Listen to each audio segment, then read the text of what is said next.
আসসালামু আলাইকুম। বিপিএল এর সেরা একাদশ কি আইপিএল কে টক্কর দিতে পারবে?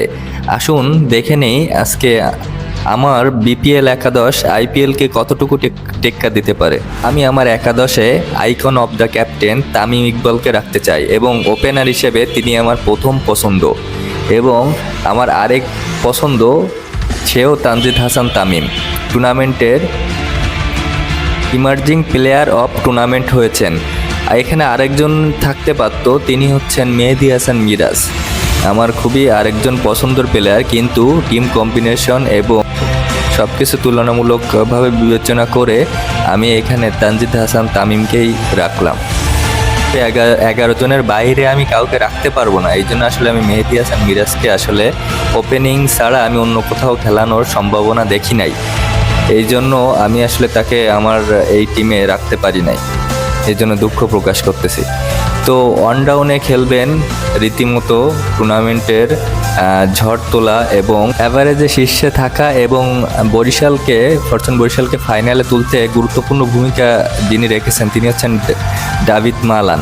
তো দাভিদ মালান তিনি হচ্ছে ওয়ান ডাউন ব্যাটসম্যান এবং টুর্নামেন্টের আমি মনে করি একজন সেরা প্লেয়ার, এই জন্য আমি তাকে ওয়ান ডাউনের গুরুত্বপূর্ণ রোলটা আমি তাকেই বসিয়েছি। নাম্বার পজিশনে কাইল মায়ার্স আমার পছন্দ। তিনি যেমন হার্ড হিটার ব্যাটসম্যান তেমন তার বোলিং লাইন আপ, তো তিনি আমার পছন্দের 4 নম্বর প্লেয়ার। তিনি যে কোনো ম্যাচের মোড় ঘুরিয়ে দিতে পারেন যে কোনো সময়ে, যেমন ফাইনালেও ম্যাচ জেতাতে তার গুরুত্বপূর্ণ ভূমিকা ছিল। নাম্বার 5-এ আমি রাখতে চাই টুর্নামেন্টের সবথেকে গুরুত্বপূর্ণ প্লেয়ার এবং টুর্নামেন্টের সবথেকে ভ্যালুয়েবল প্লেয়ার খুশদিল শাহকে। আমার এই টিমের সবথেকে ভ্যালুয়েবল প্লেয়ার খুশদিল শাহকে। দেখুন টুর্নামেন্টের মাঝপথে কিন্তু খুশদিলটা চলে গিয়েছে দেশের ডাকে, কিন্তু এরপর থেকেই কিন্তু রংপুরের হার শুরু। তো রংপুর রাইডার্সের এই টুর্নামেন্টের এই পর্যন্ত আসাতে তার ভূমিকা ছিল কিন্তু অনস্বীকার্য। তো আমি টুর্নামেন্টের মোস্ট প্লেয়ার এবং আমার দলের সেরা প্লেয়ার হিসেবে আমি খুশদিল শাহকে রাখতে চাই নাম্বার 5-এ। রাখতে চাই আরেক হার্ড হিটার ব্যাটসম্যান এবং 360 ডিগ্রি মিস্টার শামীম হোসেন পাটোয়ারিকে। আমরা জানি যে তিনি কি করতে পারেন ম্যাচের 6 নম্বর পজিশনে নেমে। তিনি অল্প বল খেলেই যে ম্যাচের মোড় ঘুরিয়ে দিতে পারেন এবং ম্যাচের টার্নিং পয়েন্ট হয়ে যেতে পারেন, সেটা সবারই জানা। তো এই জন্য আমি 6 নম্বর পজিশনে শামীম হোসেন পাটোয়ারিকে রাখতেছি আমি মাহিদুল ইসলাম অঙ্কনকে। দেখুন মাহিদুল ইসলাম অঙ্কন কিন্তু টুর্নামেন্টের player of the emerging player হইতে পারত, তার সমস্ত সক্ষমতাই তাকে ছিল, কিন্তু সে এখানে তাকে ইমার্জিং প্লেয়ার তাকে না দিয়ে তানজিদ হাসান তামিমকে দিছে। তো তানজিদ হাসান তামিমও যোগ্য, কিন্তু আমার কাছে মনে হয়েছিল যে মাহিদুল ইসলাম অঙ্কন এই টুর্নামেন্টের সেরা একজন প্লেয়ার এবং emerging player of the tournament হওয়ার যোগ্য দাবিদার ছিল।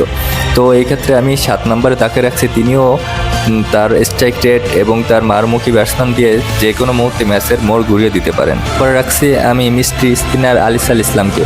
দেখুন আলিসাল ইসলাম কি করতে পারে সেটা আমরা সবাই জেনেছি, তার ব্যাটিংয়েও যে কাজ আছে সেটাও আমরা দেখতে পেয়েছি। তো চিটাগাং কিংসকে ফাইনালে তোলার গুরুত্বপূর্ণ ভূমিকা রাখেন আলিসাল ইসলাম। আলিসাল ইসলামকে আমি নাম্বার 8 পজিশনে রাখছি, একজন মিস্ট্রি স্পিনার এবং দলের গুরুত্বপূর্ণ সদস্য হিসেবে। রাখছে 3টা ফাস্ট বোলিং। তো এখানে অবভিয়াসলি প্রথম পছন্দ তাসকিন আহমেদ, টুর্নামেন্টের সেরা উইকেট শিকারী, 25 উইকেট নিয়ে টুর্নামেন্টের সর্বোচ্চ উইকেট শিকারী তিনি, এবং সাকিব আল হাসানের রেকর্ড তিনি ভেঙে দিয়েছেন। তো এখানে প্রথম পছন্দ আমার তাসকিন আহমেদ এবং দ্বিতীয় স্থানে থাকছে আমার আরেক পছন্দের এবং টুর্নামেন্টের সেরা বোলিং হাসান মাহমুদ যে ডেড ওভারে কি করতে পারে, তিনি কিন্তু প্লেয়ারদের মৃত্যুকূপ ডেকে আনে। হাসান মাহমুদ ডেথ ওভারে তিনি প্লেয়ারদের নাবিশ্বাস উঠিয়ে ছাড়ে, তার ইয়র্কার, তার স্লোয়ার সব কিছু থেকেই তিনি কিন্তু একটা বিশেষ ভূমিকা পালন করে। তো হাসান মাহমুদকে আমি আমার দলে ঠাঁই দিয়েছি এবং সেরা প্লেয়ার হওয়ার যোগ্য দাবিদার তিনি। 11 পজিশনে রাখছি আমি আকিব জাভেদকে। রংপুর রাইডার্সের আকিব জাভেদ, পাকিস্তানের আকিব জাভেদ, তার ফাস্ট বোলিং, তিনি যে দ্রুততার সহিত বল করতে পারে এবং যে লাইন লেন্থ এবং বাউন্সার সব কিছুতেই প্লেয়ারকে ভরকে দেওয়ার জন্য যথেষ্ট। তো আকিব জাভেদ শেষে নেমে কিন্তু ব্যাট হাতেও কিন্তু ভালোই খেলতে পারে সে। তো আকিব জাভেদকে আমি 11 পজিশনে রাখছি এবং আমার এই টিমটা গড়ার ক্ষেত্রে আকিব জাভেদ গুরুত্বপূর্ণ রোল পালন করবে এবং এই টিমটা আমি মনে করি যে আইপিএল কেন অল বিশ্বের যে কোনো টিমকে টেক্কা দিতে পারে। তো আমার গড়া বিপিএলের সেরা একাদশে আপনাদের কার কি মতামত এবং এই টিম কি আইপিএলের টিমের সাথে টেক্কা দিতে পারবে কিনা সেটা অবশ্যই আপনারা তুলনা করবেন। আমি মনে করতেছি যে এই টিম অবশ্যই আইপিএল টিমের সাথে তুলনা দিতে পারবে এবং খুবই হাড্ডাহাড্ডি লড়াই করে জিততে পারবে। অবশ্যই পাশে থাকবেন, লাইক কমেন্ট ফলো দিয়ে। ধন্যবাদ সবাইকে।